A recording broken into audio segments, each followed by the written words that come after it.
আজ রান্না করতে করতে ভাবলাম তোমাদের সাথে কেন না মাকে নিয়ে কিছুক্ষণ গল্প করা যায়। মা, আমাদের প্রত্যেকের মা কম লেখাপড়া জানে, কিন্তু আমরা সন্তানরা ছোটবেলা থেকে যা শিখে আছি না, সব মায়ের কাছ থেকে। মা কিন্তু সবার জায়গা নিতে পারে, মায়ের জায়গা আজ পর্যন্ত কেউ নিতে পারে নাই। আমরা যখন ছোট থাকি না, কথা বলতে পারি না, তখন আমাদের না বলার কথাগুলি মা সবসময় বুঝে নিত। এখন যখন আমরা বড় হয়েছি, আমরা কথায় কথায় মাকে বলি, ছাড়ো না মা, তুমি বুঝবে না, তোমার অবুঝের কথা, এটা তোমার বুঝার মতন কথা না। মায়ের ছাড়া কোনোদিন রান্নাঘরে কোনো কিছু পাওয়া যায় না।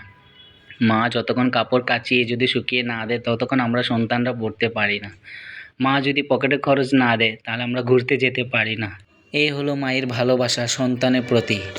আমরা সন্তানরা যতই বড় হয়ে যায় না কেন, কিন্তু মায়ের জন্য সবসময় ছোট থাকি, সারা জীবন ছোট থাকি। আমাদের প্রত্যেক কাজে মায়ের আঁচলে ছায়া দরকার হয়।